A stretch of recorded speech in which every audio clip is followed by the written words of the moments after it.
Man, oh man, have we been waiting for this moment. We have the global Go Fest and Go Fest dates, details, and everything going down in this video. So there is a lot to cover. So we're gonna cover everything that we possibly can, and I'm gonna let you guys know what my recommendations are for this event, including the locations, the spawns, and more in Pokemon Go. So welcome to the Trainer Club. Here we go.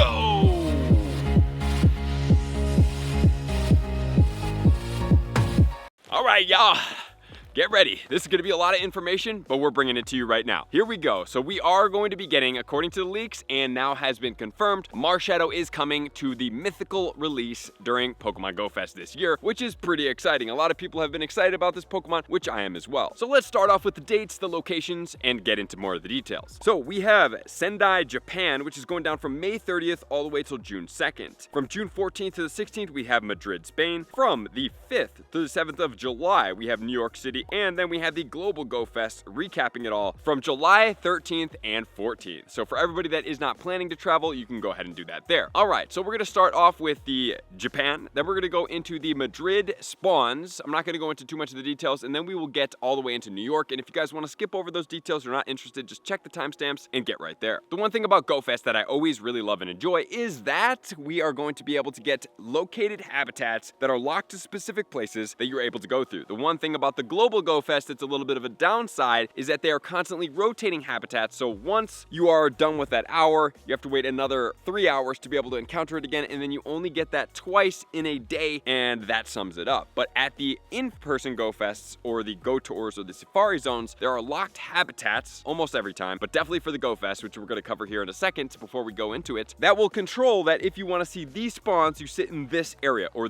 the other spawns, when you're done with those, you go sit in this area. And that is always one of my biggest, most favorite parts of going into the in-person Go Fest and events. And as far as the brand new shiny releases going into Go Fest, there are not really any that are saying like, okay, these are going to be shinies. However, I have seen the Oricorio spawning, which we're going to cover here in a second, and that's going to be very exciting because they were all just released, and it looks like that you are going to be able to get multiple different global ones, as well as seeing Klefki spawn during these events. So Klefki will be the regional spawning during the events, which is very exciting for everybody that does not have a Klefki by now. But most of us should have been able to trade because it's been out for quite some time. But if you have not, now would be the time to get your Klefki at one of the Go Fests. The Japan event is going down in Nanakita Park in Sendai, Japan, which is some place that I have never been before in Japan, which sounds actually really enticing. But will the spawns make it worthwhile? In the Mountain Brook, we're going to get Pikachu wearing a moon crown, Poliwag, Lapras wearing a scarf, Eevee wearing a moon crown. We have Dratini, Totodile, Remoraid, Basculin, Blue Stripe form, Dwebble, Tyrant, Carbink, and Dewpider. In the Sky Arena, we're getting Pidgey, Pikachu, Farfetch, Ponyta, Doduo, Eevee, Hitmontop, Meditite, Emolga, and it does look like Emolga will have the shiny during this time, which is very exciting. Not one of the most common Pokemon, but I'm excited to get that shiny. Noibat, Powstyle, Oricorio, and Cutiefly. In the Star Parade, we were getting Pikachu, Staryu, Eevee, Lunatone, Frillish, both male and female, Joltik, and then we're getting Pancham spawning in the wild, and it does have the shiny out, which is very exciting. That's why I always tell you guys, whenever you are grinding an event and you're like, man, I'm not hatching this eggs, be patient, guys, because patience does pay off. Furfro natural form, Amora, Sensu style Oricorio, and Jangamo-o. In the Lake Garden, we're getting Pikachu and Eevee, Marill, Sunkern, Lotad, Roselia, Solrock, Cherim, Sunshine form, Panpour, Petalil, Flabebe, and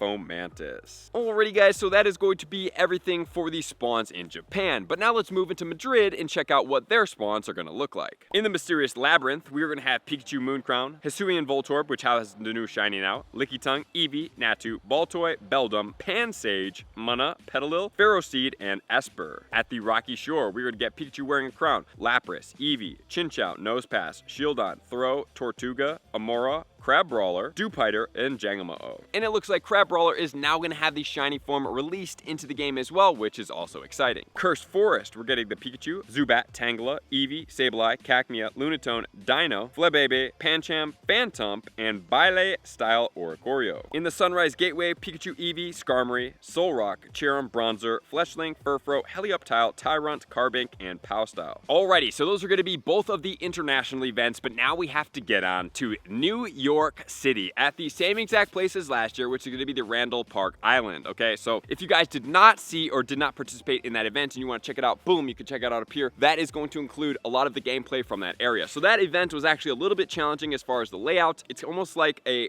big figure 8, okay, with one side being a little smaller, small figure 8, and then the bottom side is going to be a big figure 8 with a meeting point in the middle. And the one challenge about that location is that unfortunately it's a little bit challenging to get to. You can't drive to it. You have to basically train to the edge or take a cab to the edge and then walk over a bridge. So while it is very cool to be able to have that, the one thing I hope that they do this year is that they put some Pokestops going in there so you're not kind of sitting in a dead zone while you're getting into the event and leaving the event, which is a little bit unfortunate. But at the same time, guys, this event was very fun. New York City is a fantastic place to raid. We don't have anything in regards to raids or anything going on during this event, but there is a raid lover pass, which means that there will be raids during this event. And if you guys do want the tickets, you want to be proactive, remember that there have been times that have sold out, guys. So if you do want any of these things, please make sure to jump on it. And even if you aren't able to go, it's better to have that than to want to go and not be able to get it, because once it's sold out, it is sold out. So right now the price is going to be $25 for a single day ticket, discounted from $30. Okay, so there are add-ons and there is the city experience, which is going to expand that cost, but you can choose either the morning experience, which goes from 9 to 1, or the afternoon experience, which goes from 3 until 7. Okay, so there is a 2-hour intermission that is going to help you out be able to basically transition from those places, because like I said, it does take a little bit of time. However, the city experience does run the entirety of the time, so even if you don't even want to go to Randall Park Island, you do not have to. You can literally stay in the city, and honestly, some of my favorite gameplay was in the city during this event. The feature highlight is going to be Marshadow that's making its debut, and we are going to have 4 habitats that's going on during Randall Park Island, and they are as follows. Brilliant Skies, which is going to be Pidgey, the Pikachu, Doduo, Eevee wearing a sun crown, Dratini, Skarmory, Pansear with the shiny, Petalil, Arkin, Rufflet, Furfrou natural form, and Jangmo-o. And a lot of you guys are like, where is the shiny Jangmo-o? That is actually going to be during the Go Fest Global. Okay, so this is kind of how they release it. They release the Jangmo-o during the Go Fest, and then Go Fest Global will have the shiny, and then next year for June will more than likely be the Jangmo-o Calm Day, so just keep that in mind. In the Ghostly Woods, we're going to have the Alolan Rattata, the Pikachu wearing the Moon Crown, and the Eevee. We have the Gligar, the Lunatone, we have the Cherim in the Overcast form, we have Golett, Flabebe in the Orange Flower, Pancham. Pancham, once again, is going to have that shiny, and that is going to be an amazing wild spawn. I'm very much looking forward to getting that. We're going to get the Phantup with the shiny Pumpkaboo and Oranguru. And the Poolside Cabana is going to be Pikachu wearing the Sun Crown, Lapras wearing a scarf, Eevee wearing a Sun Crown, Chinchou, Mantine, Solrock, Clamperl, Finneon, Ducklet, Frillish, Pow style Oricorio, and Pom Pom style Oricorio. So the Poolside Cabana will have 2 of the Oricorios that do have the shiny form. I can't wait to get that Pow style Oricorio. I think it's incredibly cool. In the Rugged Quarry, we're going to get that Pikachu wearing a Moon Crown. We're going to get the Onix, the Eevee wearing a Moon Crown, Sableye, Beldum, Shieldon, Drillbur, Dwebble, Heatmore, Tyrant, Amora, and Carbink. So right off the bat, how do these spawns look for you guys? Okay, so the Pancham right there is looking mighty tasty. I really like those Oricorios as well. The brand new shinies are out. However, I was hoping to get that Ballet spawn, but that one looks to be in different locations and not at the Go Fest Global in New York, so you might have to trade for that with other people. But just as a reminder, the Oricorios in their shiny forms will definitely be a high trade leverage. However, the only problem is that more than likely you'll be paying a lot of Stardust, even though you will be getting a 50% reduction on Stardust. So there's also going to be collection challenges, field research, and snapshots going on during the event. And there's also going to be the Citywide experience that's going to go on from 9 till 7, okay? So once again, I said the Citywide experience is by far my favorite part of this experience, okay? The Citywide is fantastic. I absolutely love this. And to even further that, guys, it's just a fun time. New York is something special to play Pokemon Go in. The only downside here is that it is going to be in July, so it will be quite hot. So when you do come, if you plan to, please come prepared. I would say some type of large hat would be very beneficial for you. That's going to cover your head. It will cover your shoulders. And please make sure to stay bundled up. I prefer to wear a long sleeve. Even though it is very hot, it manages me much better than me wearing something else, because while it is nice to be a little cooler, it's also nice to not get absolutely fried being out in the day from 9 until 7. So coming with some water and being prepared with some electrolytes is always going to help benefit you there. And also coming in with some good quality shoes. And even if you guys do not exercise, you want to start training for something, now would be a great time to start training for Go Fest. So let's talk about the bonuses and features of the event. So you have half incubator distance, 2-hour lure modules, which is great. We're going to have special 7-kilometer eggs. And I'm going to stop right here. I am not not the biggest fan of special 7-kilometer eggs. I don't particularly care for going into my friends list to open gifts to get eggs during an event that I'm already very overwhelmed with. There's a lot of spawns, there's raids, there's research tasks, there's other research tasks, there's field research tasks, there's snapshots. I don't want to do this for the 7-kilometer eggs. So I am not the biggest fan of having these 7-kilometer eggs personally. More than likely I will try to do them, but more than likely they're going to get skipped out on. So that's usually what happens during this event for me. You're getting up to 6 special trades, you're getting reduced Stardust for trades, you're getting 9 raid passes when spinning Pokestops, you're getting 2 times catch candy, and 1.5x on the Stardust and the candy when hatching. However, there are going to be experiences to add on. You can add on the Raid Lover for up to 18 free raid passes per day by spinning gyms. You can get 5,000 additional XP awarded completing raids, 6 additional candy, 3 additional XL candy, and add-on bonuses will be active from Friday, July 5th through Sunday the 7th.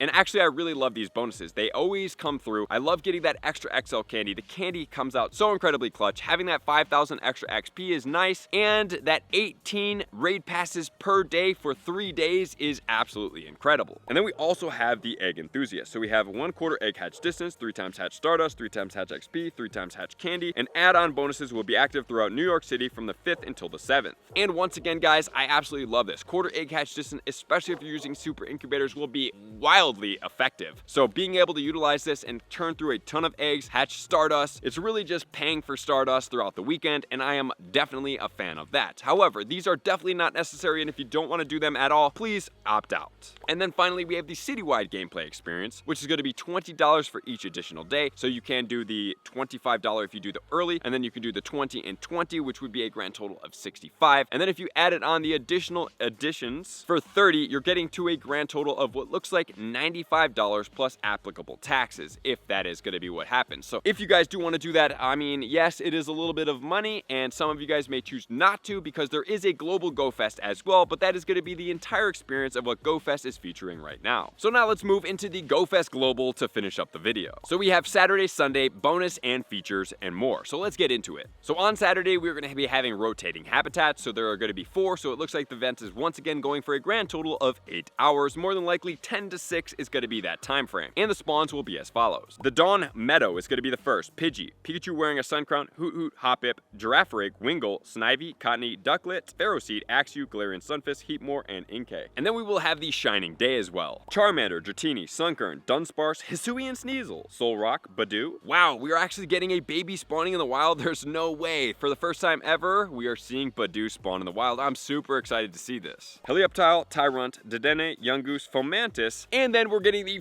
finally released shiny Jangmo-O in Pokemon Go. It's a fantastic looking shiny, as you can see right now. And then we're gonna have the Creeping Dusk. Pikachu wearing a moon crown, Eevee, Spinarak, Volbeat, Illumise, Gibble, Venipede, Emolga, Litwick, Golett, Durant, Esper, Phantump, and Grubbin. And finally, the Darkest Night, which will include Alolan Rattata, Gligar, Sneasel, Teddiursa, Mudkip, Carvana, Lunatone, Dino, Binacle, Amora, Carbink, Crabrawler with the shiny, Morlul, and more. Alrighty guys, so that is going to be day 1. And day 2 will be rotating habitats. There will not be scheduled habitats. They're going to be spawning throughout the entire event, which looks like it's going to be more focused on doing raids, but that is not totally released yet, so we will see that when it is released. And all of this is going to be free, so if you do not have a ticket, you can participate in Go Fest Global totally free. However, there is a paid ticketed experience, which is going to include Marshadow. Marshadow will be the released Pokemon Mythical that's going on in Global, and just as a reminder, guys, if you do get it in Go Fest in person, you cannot get a second one. What happens is you're going to get candy. And we will have the, once again, Global Challenges. I absolutely love the Global Challenges. I think they really contribute a lot to the event, and the bonuses that come from it are fantastic. And for the ticket experiences, we have Event Incense Spawns. So they are going to include unknown A, D, G, H, I, N, T, and Y, and the Maractus. All the unknowns do have shinies. For the Shining Day habitat, we have the A, D, G, H, I, N, T, and Y, and the shiny Corsola. Creeping Dusk will feature the Rockruff, and the Darkest Night will feature the Volibile. So those spawns, pretty good. I like the incense spawns. I think they're great. I always go with the event ticketed experience because I just feel like it kind of gives me a little bit more. So let's see what else it entails. If you have this ticket, you will have increased shiny odds. You're going to have 6 special trades per day. You will have collection challenges. You'll have 9 free raid passes per day. And then you will also get these special 7-kilometer eggs, which may be a little bit more manageable during the Global Go Fest as opposed to the in-person. So the event is going to be $15 for the ticketed event. And then also, if you do purchase it by May 6th, you will be able to get a research that is going to include some avatar items. So that's going to be everything that we have right now as far as Go Fest. Go Fest Global global, the in-persons and the spawns, including the shiny Jagamo that is going to be released in the global. So that is going to do it, guys. Let me know in the comments below if you plan to attend the in-person events. I'm very excited about these events. They're going to be a fun time. Thank you guys as always. Love and appreciate you. To all of my likers, commenters, subscribers, Patreon members. Everybody takes your support, subscription, and participation to X level. I'm going to see you guys out on the next video. Peace. I want to take this time to thank everybody who supports me in every facet. It means the world to me, and an extra special thank you to all my Patreons. I greatly appreciate the extra support to continue to allow me to pursue Pokemon Go full time, allowing me to create my daily video uploads in the most timely fashion for everyone's benefit. Plus, I get the amazing experience of sharing my creative processes behind the scenes and raiding all around the globe with select upper tiers. Thank you everybody for being a part of the Trainer Club. You all mean the absolute world to me, and I will see you guys out on the next video.